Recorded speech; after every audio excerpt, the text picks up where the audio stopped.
Welcome, everyone. This is Sheila Cook with 3LM. It's January 11th, 2022. Happy New Year.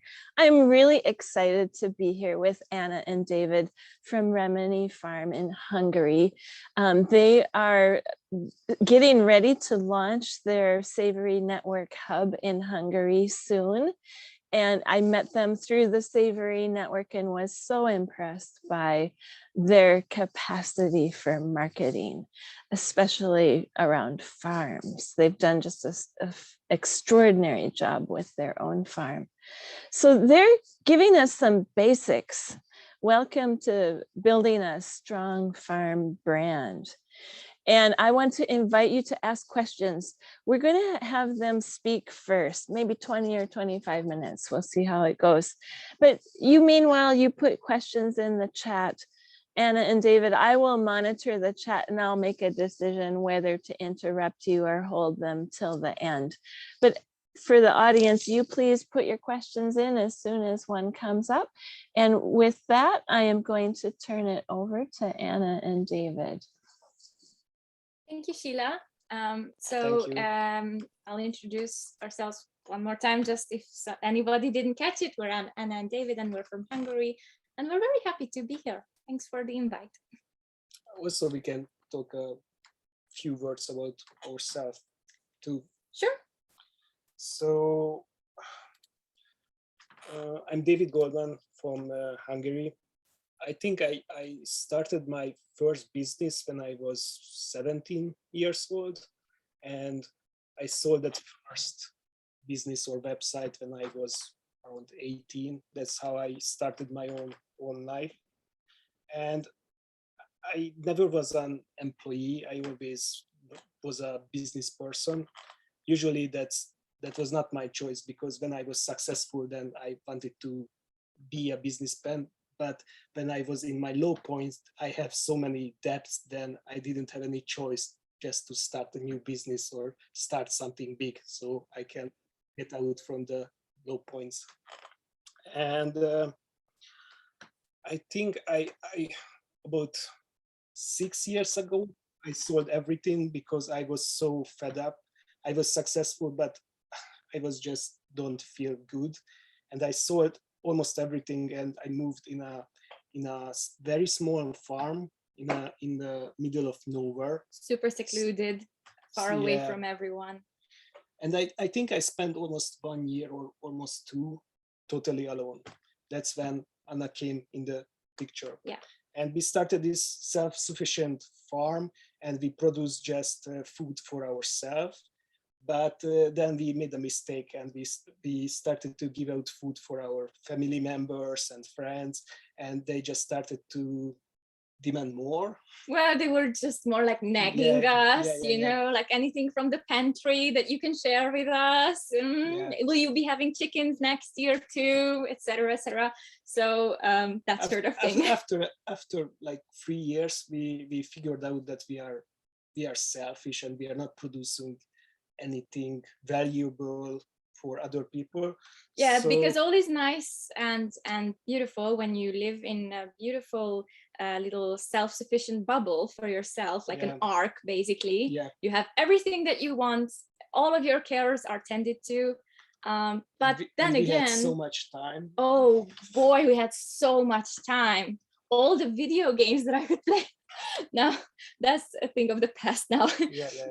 So we did realize that that's very beautiful and all, but the problems of the world will not go away if we don't do something more on a bigger scale, because that's what needed to have a higher effect. And that's how we started our own farm, and we used all of our business skills and all of our strength, and we made a very good plan.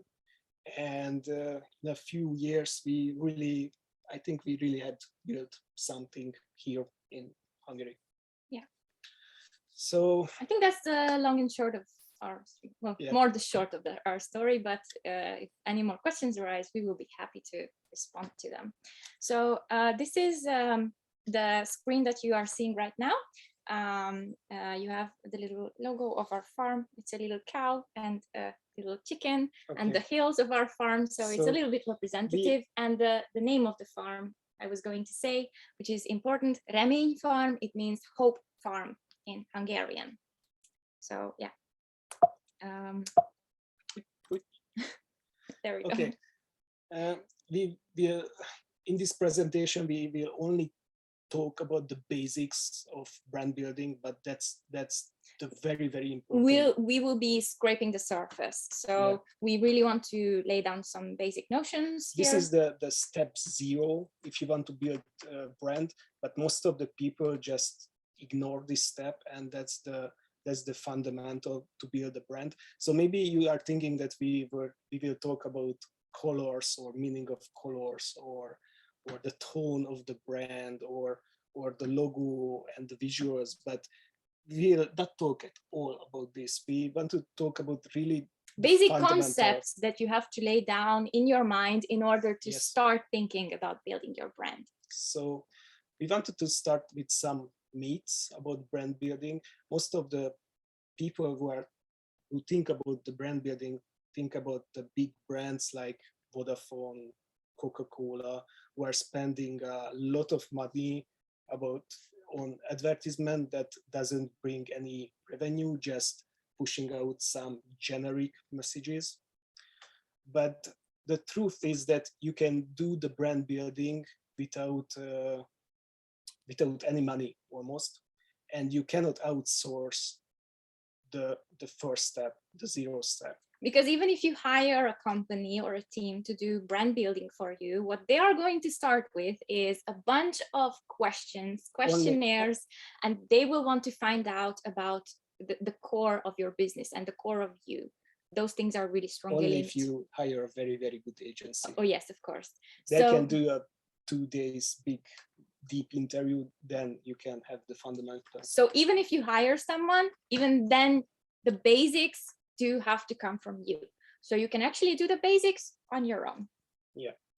So the brand is not about the logo, not about the slogan. It's very much more. Yeah, it's a misconception. It's not just what people see on the surface.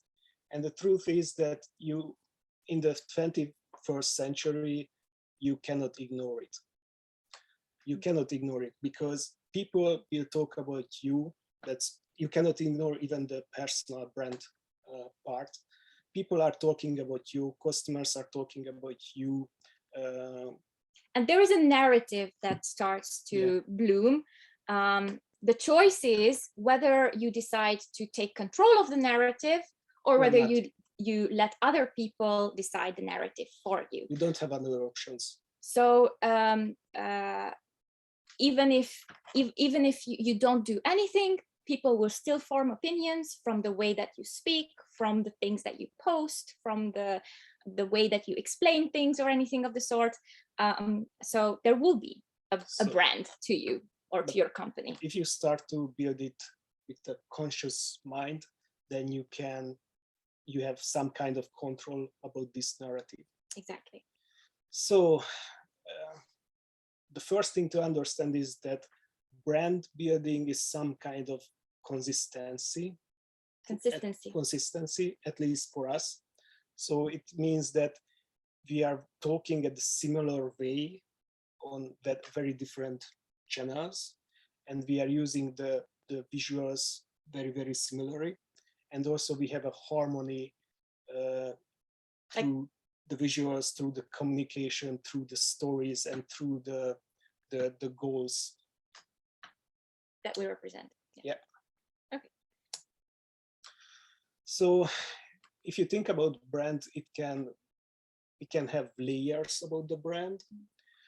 The core that we are talking about this presentation, or the essence or the values of this brand, then the other layer that's around this are the visuals. After that coming the feelings that we make through the communications and the visuals, and after that come the full experience, how people will engage with this brand, and after that is coming the community around the brand. At least for us, yeah, that's how we think about it. It's structured in layers. Yeah. So the interesting thing is that there's a very cool dynamic between the brand core and the founder of the brand. So you and the brand, because in the very first instance, when you form a brand, you need to transfer some of your qualities into the brand itself. And those qualities may sometimes even be weaknesses, and that's a good thing because it creates a sense of relation. You can transfer some of the weaknesses also. Yeah, in some cases. But usually you are transferring the best parts of yourself. And it's an interesting dynamic because when we created this farm, we created the best parts. Like a best version of ourselves in a way. Yeah, but this also affects us as a person, because almost every time we are representing our farms. So we have to behave as a representative for that farm, and we have to behave as our best self. So there is an effect to and fro. It kind of mirrors back and forth, because the qualities that you put into the brand, they will be kind of strengthened up by the brand itself. So it shapes you as well in a way, or it helps you better yourself in a way, to sharpen the qualities that are necessary in representation. It's just a very interesting dynamic here. Okay. So the brand book. After this presentation, hopefully you can or you start create your own brand book. We will show our own one, so you can just as an example. But I think at the first it took us like 1 week to create just the brand book. So it's a very important thing, and it takes after that maybe 1 or 2 days in the winter time to recreate or to refresh it, because every year something happens in your life. You are changing, the brand is evolving. So you need to refresh it almost every year, but it's not a big job. It's like when you do the holistic financial planning and other stuff, that's the best time to refresh your brand book. And for me, that's the most enjoyable time of the year, in the winter, when you have time to plan and create your marketing plan and other stuff. That's when we do this.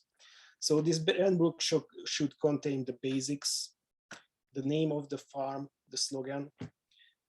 Just a very quick note about the slogan. That's not the most important thing in the word, so you don't need to stress about that.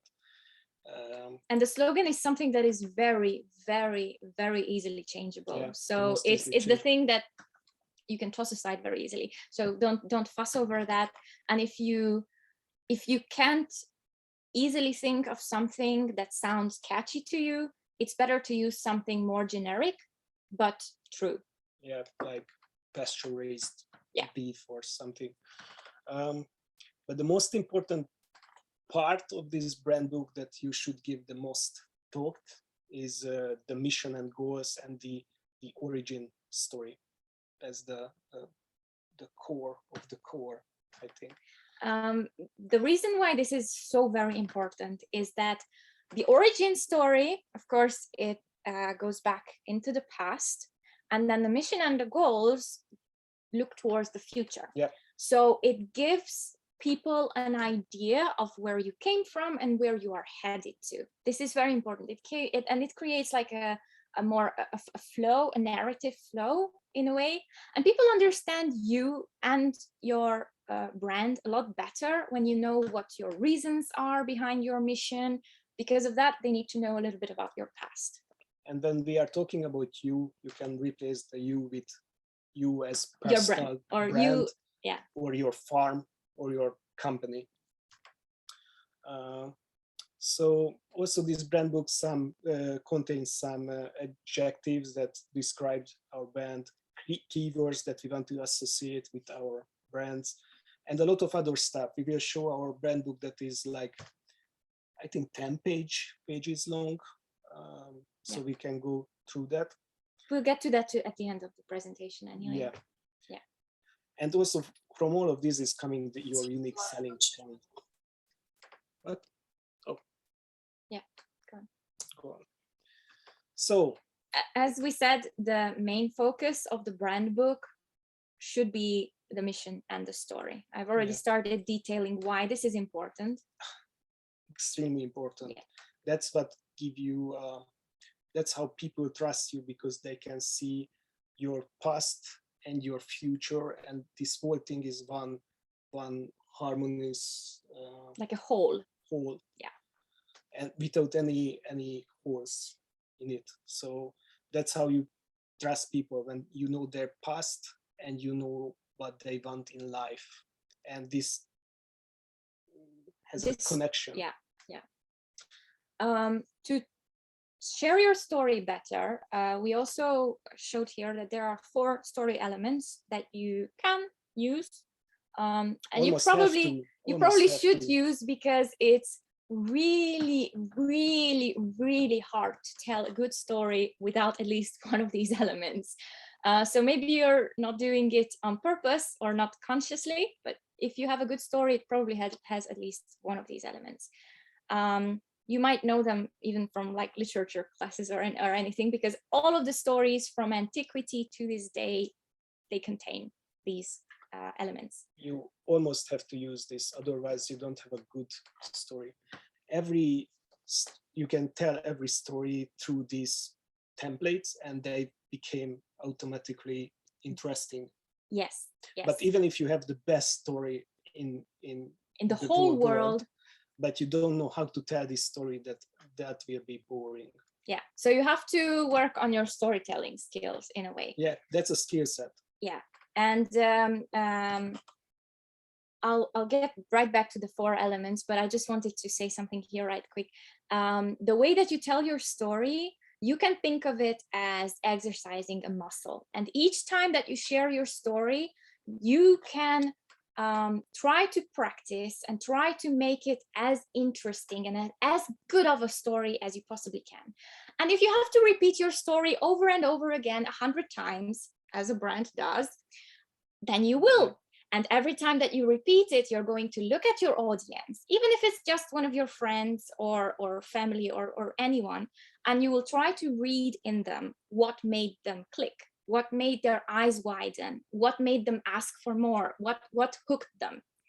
And you'll try to work your story and kind of shape it in a way that you always include and always tweak those things that worked so well. Yeah, that's so important, because for me as a man, I was always get bored when I'm repeating myself. So that was a really big weak point for me, to tell the same story for an interviewer or for an audience, because I didn't find that story that interesting anymore, because I told them 3 or 5 times already. So practicing it and think like an art form can help, because then you can focus on how can I improve this story even more? How can I tweak it even more? So that was a big help for me. Also, you need these story elements and this story in a written form, in short form, in long form, and also you need to practice it verbally, because it's really different from the written form. You should write differently on a website than you speak in person to someone, of course. So you need to practice both. Okay, but back to the story elements or templates. There is 3 or 4 main story elements that really click with people, and we are using this for thousands of years. Every story every big story or movie or Marvel comic book is depending on these stories. They are so powerful. Yeah. So first of all, the us versus them narrative. It's very, very obvious. Sorry, welcome our cat here. Yeah. So it speaks for itself. I don't think it needs a lot of explanation, but I'll try. It's just to make sure that you have your own group. Yes, you belong to a specific group, and then you have another group who is kind of the enemy. And you have to make sure that your enemy is not really one person or one particular brand or something of the sort, or one company, because that won't do you good. But usually it can be, but usually it's not a good advice. We advise against it. In our example, our enemy is the industrial farming system, or animal production. And it's a really important point, is that I know a lot of people are spiritual here and maybe don't agree with this, but in communication, it's very powerful to choose a good enemy, because if you are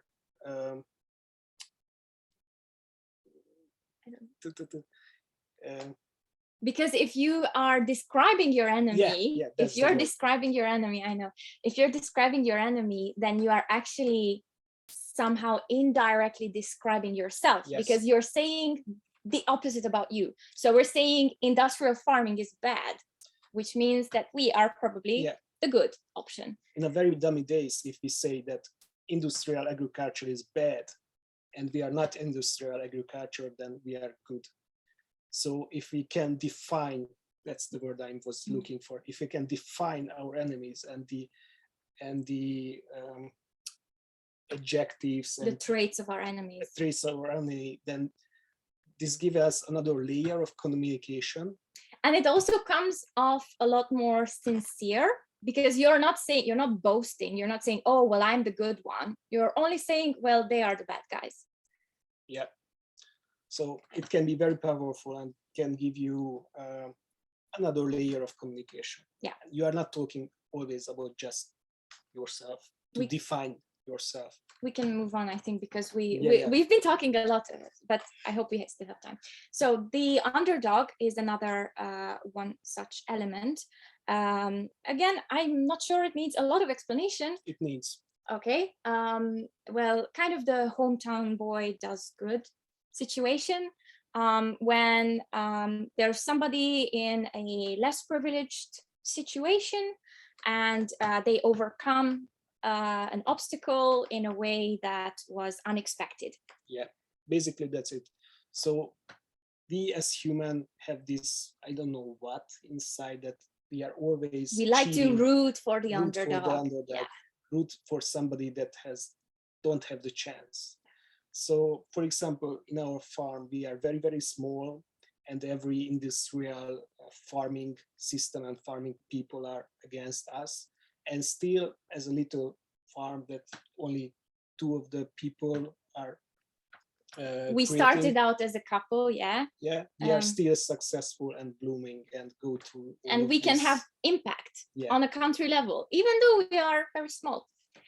Then moving on, the other one, the reluctant hero. We've actually, if you've been paying attention, we've used this in our introduction.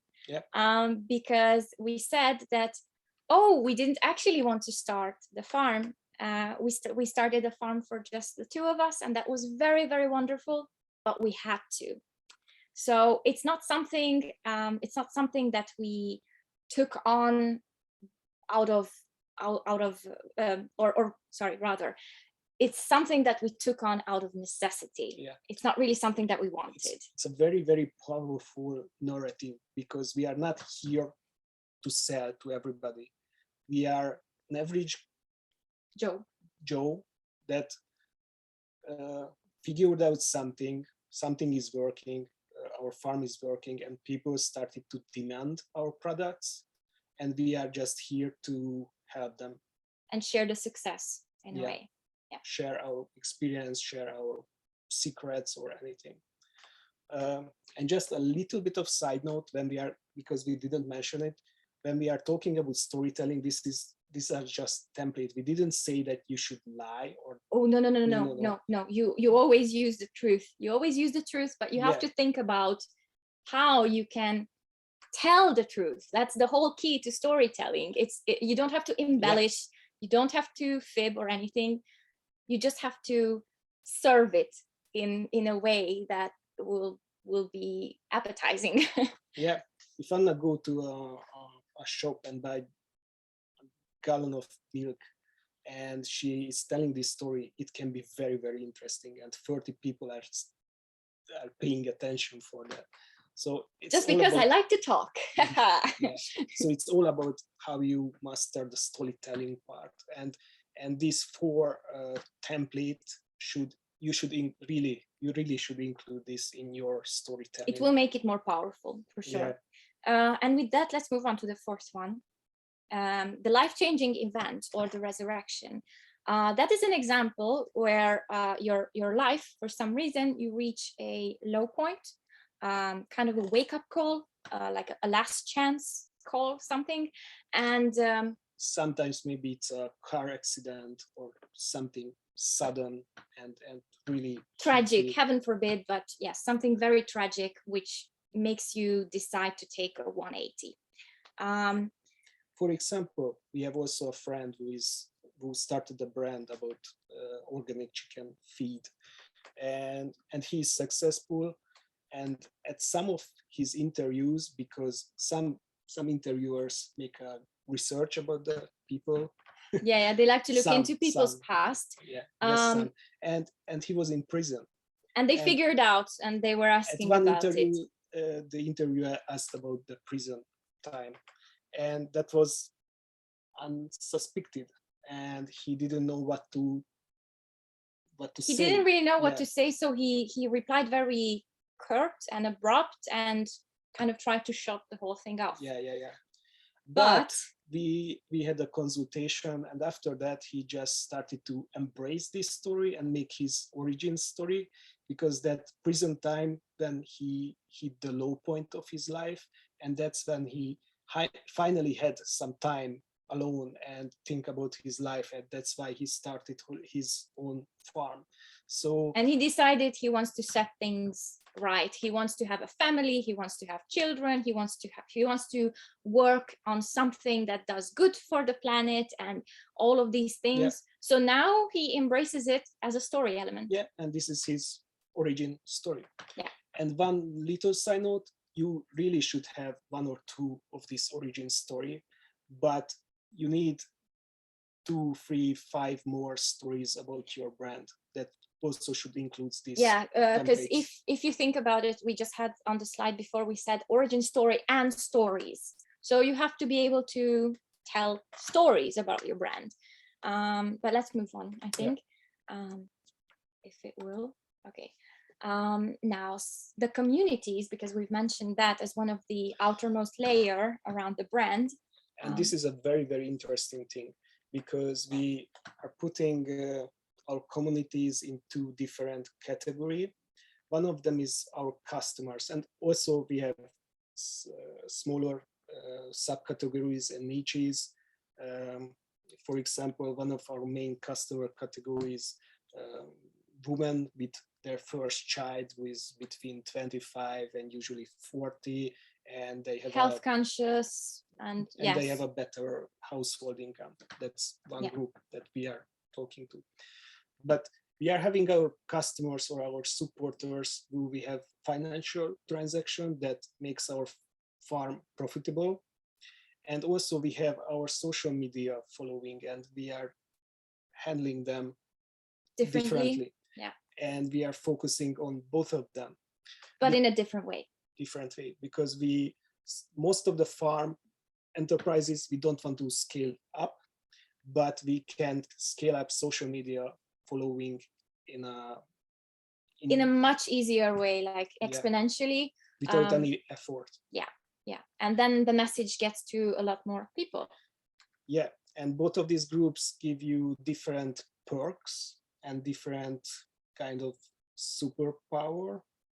For example, customers, of course, can make your farm very profitable and get you out from the race with the prices. So we don't need to give out discount, and we can raise our prices. And because we have a loyal customer base. Yeah, and they are not thinking about switching from our farm because they want They want to buy our products stuff. because our story is what hooks them.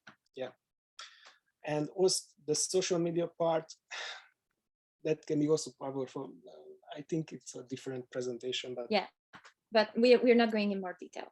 Now, there's this other subject of reaching other markets. And we just included this because you shouldn't think of your brand as just a farm brand. Just a farm brand, exactly. Because usually brands is more about the feeling, the experiences, the whole package, but it's not just products. So it's easier. It's not just easy, but also you should think about how you can use this brand in different situations. Yeah. So I've written a few examples here, like lodging, tourism, or education, all of which you can actually link pretty easily with farming. Lodging, for instance, one of our more recent project ideas is to create a... It's more than ideas. We already started. We already started to work, but it's recent. We've decided to create a lodging area near the farm where people, families rather, can experience a week of self-sufficiency, but in a way that is more limited and made easier for even city folk. It's almost like a demo. Yeah, it's almost like a demo version of self-sufficiency with somebody who goes there once a week and actually puts things in order. But yeah, so that's something that works very well with our farm brand. And that one is really on brand and help build our brand. And I just talked about something. Building a very good brand foundation and brand book make your minds easy, because then you can say no to different requests, and because you have a so solid set of rules that you can follow. Yeah, because when you start your career or your company, the key is to say yes to almost everything. So you get exposure, and also you can get out from that fear zone and start. Oh yeah, just to practice. But after a while, when you are successful, it starts to become saying no to everything, almost everything, and choosing just a few options that you really want. And if you have a good brand book, then it's very easy to weed out the ones that you don't need. Almost like 90% of the time, we say no for request in just 1 or 2 seconds. We don't even have to think about it, because the event is not good. It's not our niche or not, yeah. So it's made our life so much easier. Yeah. Moving on. Yeah. And now, well, the documents that we've already mentioned a couple of times, and David already started to say how the brand book is very important, and it's something that you should update yearly. And here's a few other things. The brand identity, you should only update if necessary. You can go over it whenever you feel that there's been a change in the brand, like a stronger turn or something that changed around your circumstances. And this is very important that we forget to mention. If you only focus on your brand book that you cannot outsource, and it depends from your inner values, then you can bring this brand book to a good agency or good designer, and please just give them this brand book and say that, okay, you have free hand, you can do whatever you want. We just want to represent this brand. Please work from this, and I don't want to say anything else. And they will be very, very happy with you, because they get the key to what their work has to be. It's like a decoder. And they are better at designing than you. So please give them free hand, just bring the brand book, what you want to represent, and let them work, because they are better in creating your visuals than you. Yeah. And then I also just wanted to quickly mention the marketing plan. It's event-based. In our case, we usually do one run of marketing. In January. or February. January, February, and we're all sold out for the rest of the year. And then we know we don't have to think about marketing for another year. So we are making a big push, a big event of selling, and we sell everything on the farm beforehand. That's how we create scarcity. And after that, we don't do any push marketing. We are just doing soft marketing and PR and social media present, and we just pull people and put them on the following base or on our email marketing list. And we only do a big marketing even in January. Yeah, and this way we actually have a waiting list of customers who some people have waited for 2 years to get a taste of our product. And it's so much easier just to have one event, and it's more, if you have just an event-based marketing, you can sell more than if you are continuously selling. Yeah, because of the scarcity. There's people who are waiting for years to buy our products, and it's maximum. Yeah. Well, 2 years is years. Anyway, and also it's make holistic financial planning so much easier, because then when you start your holistic financial planning, you know the customer base and how much you can sell and everything. Yeah. And I think that's it for our presentation. I think we should move on and show our brand book just real quick. I don't know where it is. But if you have questions, we also can answer the questions, some of the questions for us. Yeah, I can read the first question while you're getting your brand book ready, because it's a big question. This is from Simon, and Simon says, I gotta get it open now. It was.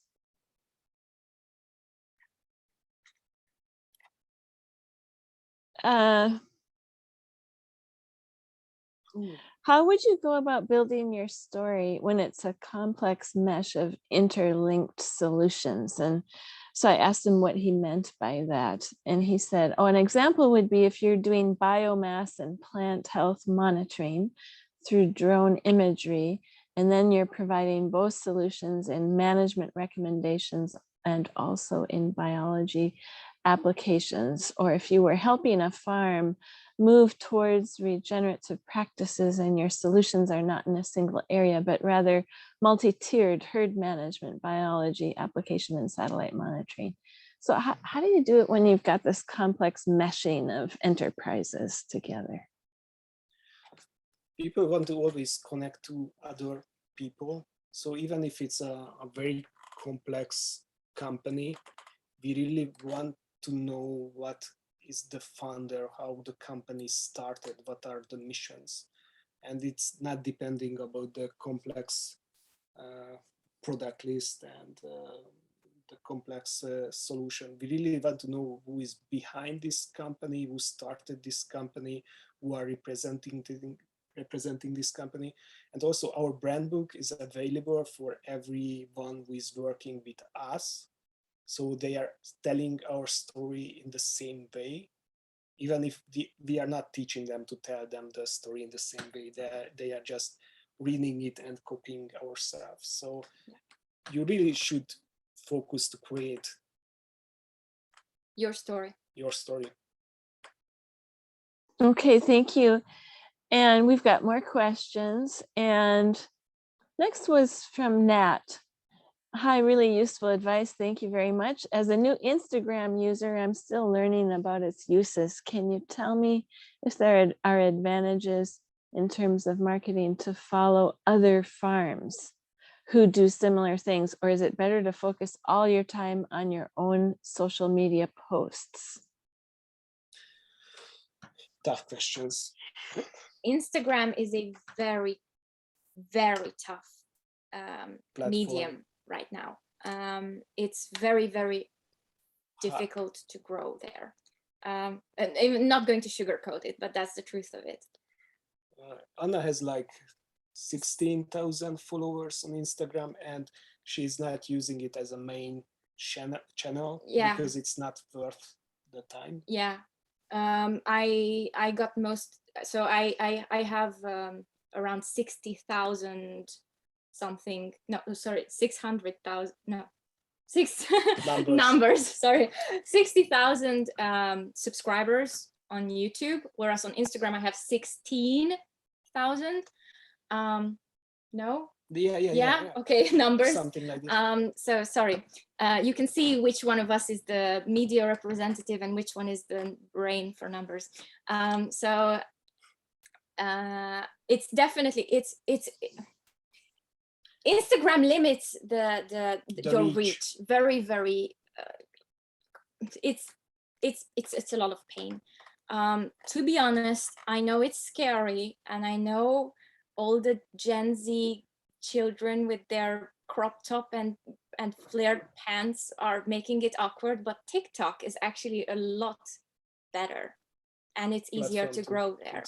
If you have something funny to share or educational, and you can present it in a way that can be appealing, it's a great platform to grow, and it's probably the best one to use right now.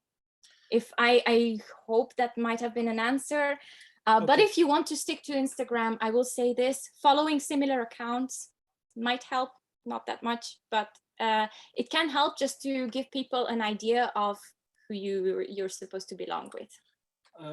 How we think about Instagram is like a photo book that should be represent like a gallery, like a gallery, and should be on brand. And what we are doing is usually we do 2 or 3 photographs per year. So we have photo shoots from every season, and we are just creating almost every time on brand stories, like descriptions that tell a story or tell us something about our work days or our animals and other stuff. We have different categories for that, and basically we are just scheduling these posts for 3 or 4 months beforehand, and well, a month usually beforehand. Let's not get ahead of ourselves. And usually that's it. We insert some of the more up-to-date stories, but we don't. But we cheat. We use older photos a lot of times, and we just use whatever we have on hand. I'm not sure if that replied, but I hope. Yeah, it was great. We've got a couple of definitional questions, and I'll just lump them together. What do you mean by your marketing plan in January? Can you give some specifics? What's the difference between your marketing plan and soft marketing? And then related question is, can you define the difference between your USP or unique selling proposition and your brand? There is a chance that we don't use the right words in English, because mainly we are working in Hungarian, but I try to explain. So in January, we are doing a very conscious campaign that have different steps that we use.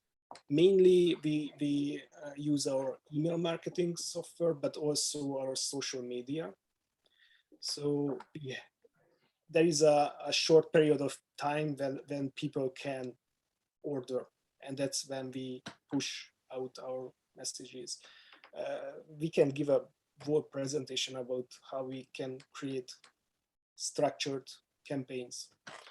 But that's our only period when we the only period when we do advertising for the product itself, so to speak. Any other of that, we are just talking about the stories, our values, how the farm life goes, so we are just replaying to news or commenting news and other stuff. We are not trying to we are not trying to sell anything. Yeah, so throughout the year we do have actually in the summer, I think there were like weeks when we had one every week, media appearances. So radio and TV, local Hungarian radio and TV stations. And yeah, people are interested in finding out about it. But the media appearances. This is our strength. Our strength, absolutely. And our farm. So you shouldn't copy this. But for us, it's really, really working because we don't have to worry about selling stuff, and we only have that short period of time, and it's in the winter when we have time to think about this kind of Yeah. stuff. So for us, it's worked like crazy, but probably you cannot copy this word by word.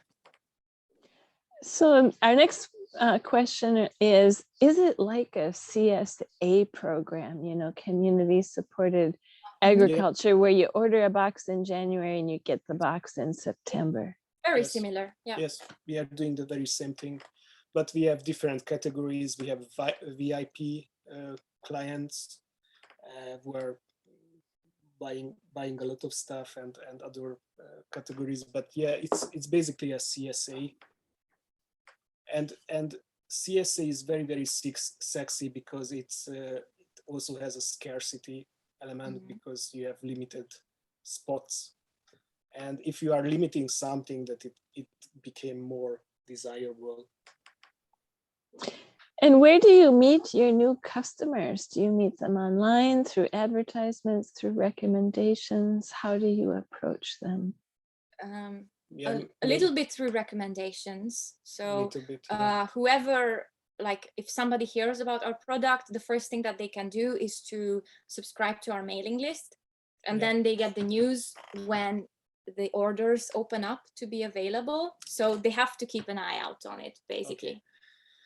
We are doing conscious marketing, and this part is not that unique. If you learned about marketing, then you will learn about this also. So the first step, that we get some contact from the people, that's mainly our newsletter. And first of all, we don't try to sell anything. We are doing we call it indoctrination process, where we talk about regenerative agriculture and talk about our farm and our stories. We just giving out the brand values in a way that people feel it's interesting, and also it's valuable for them. And that's it. Before the indoctrination process not ending, we don't send out any proposal, or what is this? We don't try to sell anything. And after that, of course, we have a pyramid of products, and we try to sell them eggs first, and But what was the question? There was another one over here. If you can define the difference between USP and brand image. You didn't reply to this one. Okay, so for us, this unique selling point is coming from our brand. This is our unique strength, our unique position. Why are we different from anybody else from the market? And then, then we also share some background story about ourselves, particularly. So, like owners of the brand, in a way, that David came from IT, I came from fashion design. That makes us like an interesting, like a weird thing. Like, why are we on the farm? Why? And people are just interested in that, and they will want to. I'm almost 100% sure that some people are buying from us just to meet Anna and talk a few words to her. So if you are a good storyteller, then I'm almost 100% sure. Simple, not going to deny. So yeah, that's what makes us unique in particular. Or our products unique. That's also can be a unique selling point. And then the brand image is, so what's the brand image is just coming from the brand book. There, you have the answer, Andrew. Okay, our next question is, do you segment your markets?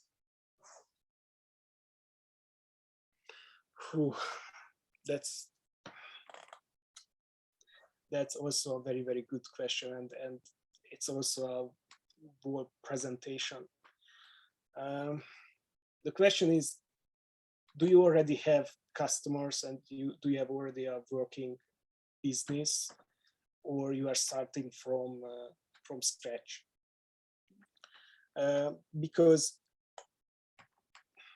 when we started our farm, we already had some idea who we wanted to sell, but it's almost like a two-way communication. We started the process, we started to sell to somebody, And after that, we started to have surveys and started to ask questions and give feedback. And then we started to segment this group, and we chose the best group that we enjoyed the most to sell, and we have the less problem to sell. And after that, we just started to create lookalike profile. So we say to Facebook and say to Google that, okay, this is our best customers and we want to have more of this type of people. And they are just doing their magic stuff and bring us more people like them. The algorithm. Yeah. I have a question that I get in my classes in our training, and it's very common that people, they're not marketing at all, and they're just selling their livestock in the auction mart, you know, and they're just wanting to dabble their toe in the direct marketing of livestock, of meat, for example. Mm-hmm. So they're thinking, oh, maybe I should go try a farmer's market, or maybe I should try to sell some meat boxes. What advice would you give to somebody who's just at that very beginning place? They don't know much about it. What would be the couple of things they could do to get off on the right foot? What would be your advice? Probably at the first minute, we will have a lot of questions for them because it's really hard to answer. Not enough information. Yeah. There are some key points that we can agree, I think. There is a very big demand from city people to connect where their food is coming from, and there is a lot of distrust in the system, in the supply chain of the grocery stores and other stuff. So at least in Hungary, there is a big demand to know where your food is coming from and you know your farmer. So if you can give this to the people, then they start to trust you. So maybe it sounds a little bit counterproductive, but instead of trying to sell the beef, try to sell yourself or the farm or the brand. I also wanted to add just that you just have to build the whole thing. Whatever you choose to do, you have to build it on your strengths.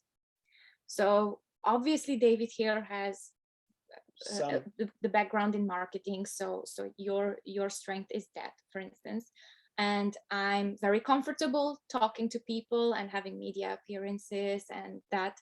So I'm the one that customers really like to interact with, and right. That's perfectly fine. However, for instance, I would despise to go to a market and stand there for the whole day, not knowing how long I have to stand there. But one of our best friends, farmer friends, he loves markets. He just loves to go there, and he's like, he's crazy successful. I just love to talk to the people.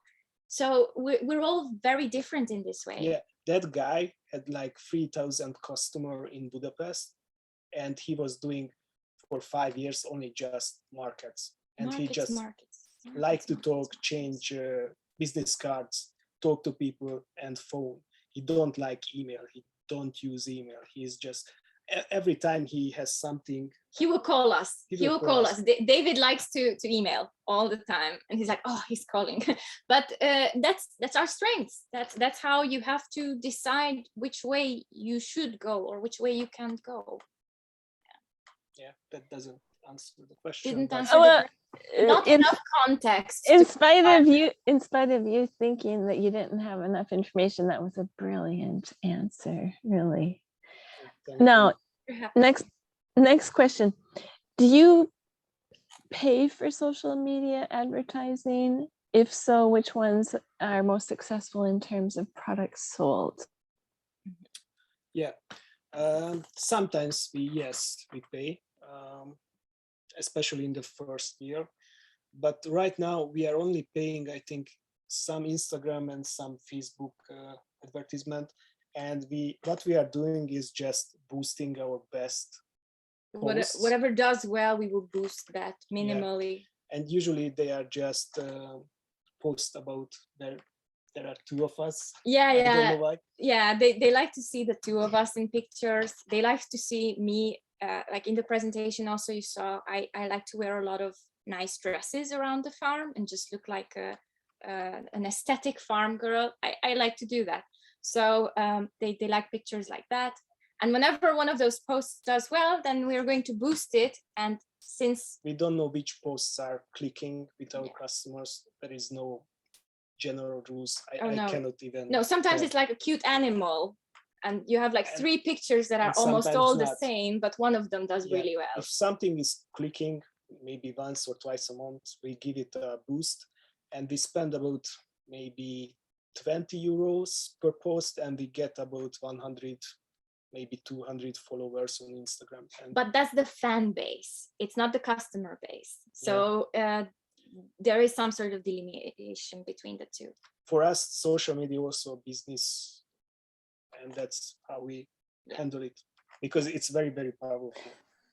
I'm curious, how much time do you spend on farming and how much time do you spend on marketing, each of you? Okay. This is our 4th season. Mm-hmm. And at the first year, we was just working like 16, maybe 20 hours. That was 16 sounds real. That was horrible. And that time it was almost 100% just farm work. And that changed. I think this year I spend like about 80% of my time on marketing and business related things like buying lands, legal stuff, and other hiring people.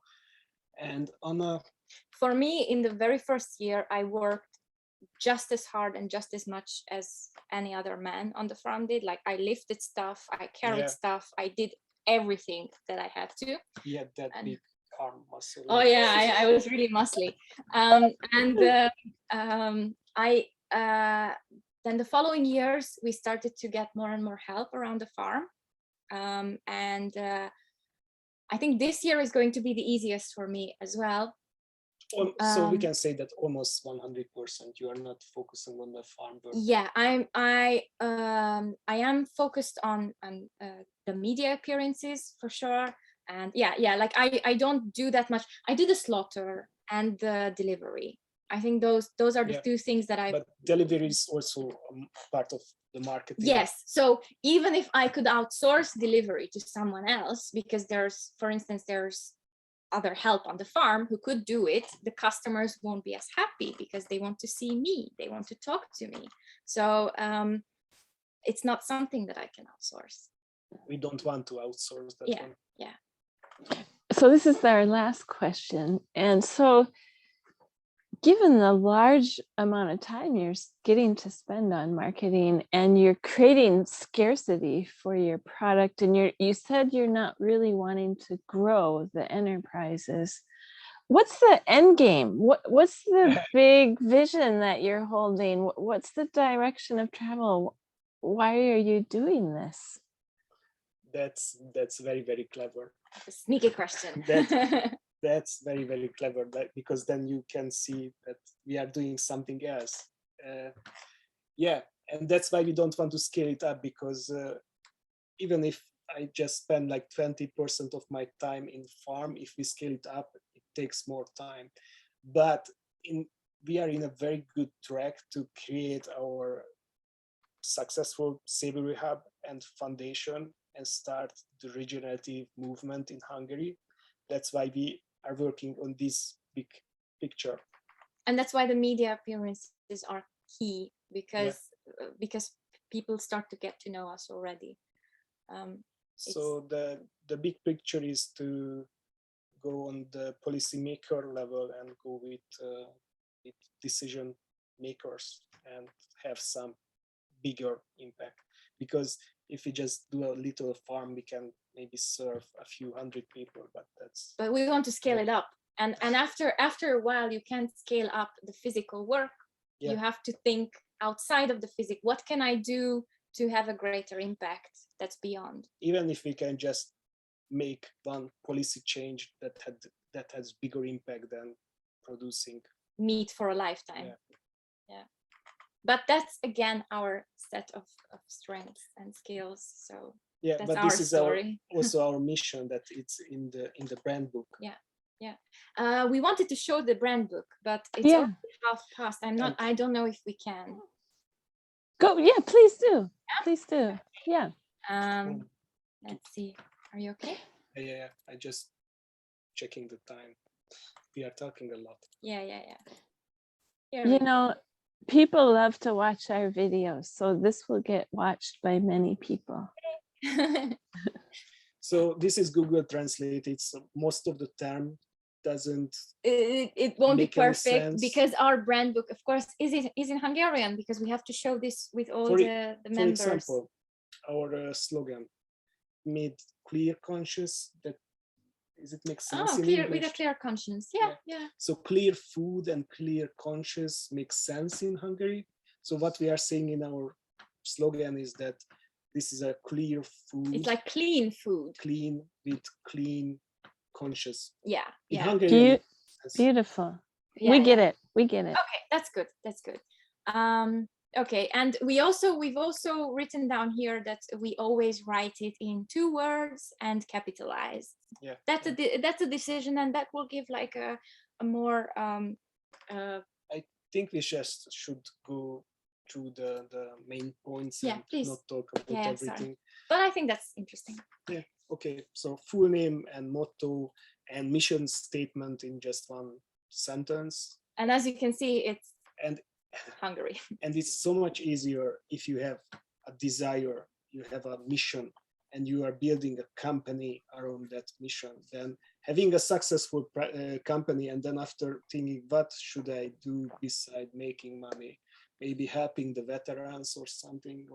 So it's always better to have a vision and build a company on that than the other way around. Yes. So, what? You can pull it down. Okay. So then we have our mission in more detail, and then we have the origin story. That's really, really important, and you can have 1 or 2 origin story from one of 2 point of view. And you should always improve this origin story. Then we have our goals for this year. That's really important for our customers and for our employees also. We have our long-term goals. And then what is our farm look like? Just adjectives, words. Adjectives. Yeah. And again, this is Google translated from Hungarian, so maybe it's not perfect, but in Hungarian it makes a perfect whole picture. And also this is some kind of priorities. That something is at the lower end that's not that important than we have in the first place. Yeah. And then we also have the keywords. I was going to move on. Again.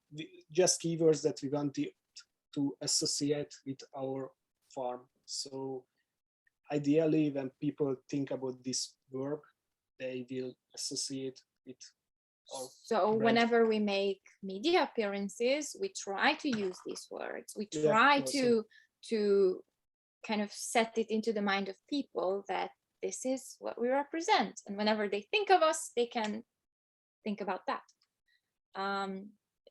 That's a very long list. We have the vision.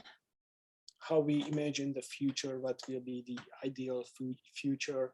We also have our unique selling points. Basically, our unique selling points that if you are buying our food, then you are having positive impact. Maybe in the UK, it's not that unique, but here in Hungary, not too many people do regenerative agriculture, so we are the first. We know one. about 3 other farmers who do it in the whole country, and I think that's a long shot. But yeah, so it's very unique. Also, this is where we define what we are fighting for and against. We are defining our enemies. That's also an important communication layer. And we have a few topics that we are micro speaking. Sorry, Google half Translate. Hungarian, half English. So we are some strong topics that we are talking about and controversial. And this is almost always good. For example, one of them is the vegan movement that we talk about a lot. It's like a hive of wasps. Yeah. But if you reach into it carefully, you can do something interesting. I bet we could do a whole webinar on that. Oh yes, for sure. Also, if you have everything and you search for the 4 factors of your brand tonality, you will get calculators in Google, so you can create your brand tone. That's a very, very standard thing, and this is how our farm, Remei Farm, is communicating on different channels. Yeah. So we are serious about our topics because climate change is a serious thing, and also we are compensating for because of our youngness. We are talking very casually and very, very friendly, but we are very, very irrelevant against the industrial agriculture, and we are enthusiastic. Yes, that. Okay. Yeah, we just went over these. Yeah, and there are some communication rules that we use. I don't know where. Communication, whatever. Communication rules. For example, we are using short and active sentences and other stuff. So we're really making the rule set. Even if we hire somebody to write a social media post for us, we can send him or her this brand book, and he can write a perfect post. Yeah, with these in mind. Okay. Yeah. Secret language. Yeah, and then how we use humor. That's also very, very important because it can be a two-sided, double-sided sword. Double-sided sword. Yeah. Okay, main topics, of course, climate change, generative farm. Yeah. And other. We have the brand, and we also have some co-brands. This is Hope Garden. It doesn't matter. Yeah, whatever. Okay, and as I said, you really should have more stories than just the main stories, and we already have like 12. And we didn't think about these very hard. These just came like. Yeah. And we are also having this. We are also improving these stories. And those are just very interesting, maybe short, maybe long stories that we can tell in interviews and with just talking to usual customers. Yeah. For example, I was vegetarian for 6 years and Yeah. Okay. Scrolling on. Yeah, social issues that we are supporting. Like our local, not Roma, but Gypsy communities here, and other stuff that we care. And then the do nots, of course. This definition is really messed up. But what this, all of them. Yeah, all of them are really messed up. But this one is actually interesting. The one with the feed. For instance, one thing that we realized, and this is like a little fun Easter egg of our brand, is that in Hungarian the word for feed has a very negative connotation. So when people think of industrial chicken meat, they think of industrial feed chicken. This is how they call it. So we don't use the word feed when we are talking about what our chickens eat. We say mix of seeds or food mixture. That's a local thing, but you can really copy the thought process behind this. So there are some words that are forbidden in our communication, and there are some words that we are replacing with other ones. Yeah. So so for instance, here, if our customer asks us, so your chickens don't get feed, do they? And we say, oh no, they get a mixture of seeds, which is basically the same thing, but it sounds better. Also, because of legal reasons, we are very cautious with the healthy adjective. Yeah. So there are different rules set when we can use the word healthy and when we are not using it. Basically, we are not using it for our products, but we use it in other type of sentences. Yeah. Target group. We can scroll. We just wanted to show this because we wanted to give you an example of what a brand book can look like. Yeah. And this is definitely something that you can probably spend time, think a lot, but you can write it yourself, definitely. And all of our employees and all of our partners, everybody knows about this. Yeah. Yeah, that was brilliant. Thank you so much, Anna and David. Would you be willing to share that brand book with us? Yeah, of course. And that would be lovely. Like if you could email that to me, then I will send it out with the recording for everybody. The identity guide, just a moment. Which is what the identity should be. If there's you have one the brand more, book, okay. If you have, the brand book, yeah. If you have the brand book and you go to an agency or a designer, you don't have to spend that much money. But if you have the brand book, then you can create your brand identity visuals. Yes, and we're just going to show this one as well, if that is sure. Just 30 yeah, seconds. No worries. We're loving it. That one. Okay. And we will update this year. No, they won't be able to see that. Do you see this? If they saw the Finder window. Sorry. Yeah, that one. Preview. Yeah. Do you see it? Yes, we do. Okay, so this is a little booklet that was created by a designer, and I'm just gonna flip through it. This is how we represent our logo and our the fonts that we use, the colors that we use, the shades of colors, the proportion of the colors that we use. And oh yeah, here you can see the proportion. Like we use a lot of red, a little bit less green, and then very little of the cream color. From this, we also have a social media design pack that we can use in Canva and just create a post in a very, very easy way. Yeah. And we have all of these. Also, it also has a lot of do not do and you can do.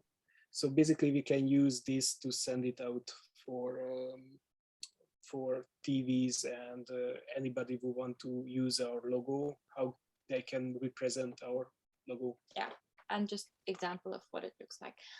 So yeah, you can have this created by a designer. I'm gonna stop sharing. This is just the last thing that we still wanted to add there. Yeah. Well, that's presentation. Goodbye. This entire session was so delicious and so thoughtful and thought-provoking. And I'm so glad I got your yes instead of your no when I asked you. And hopefully we matched your list, your criteria. Yep. Of course. Yeah, Thank you, David and Anna. So we're always glad to collaborate here. Yeah. Oh, it was really wonderful. So thank you so much. And thank you to our audience for participating. And we look forward to seeing you next time. All right. Well, take care, you two, and good luck. I love your ambitions. It's wonderful. Thank you. Have a good evening. Bye. Goodbye, everyone. Thank you, you too. Bye-bye.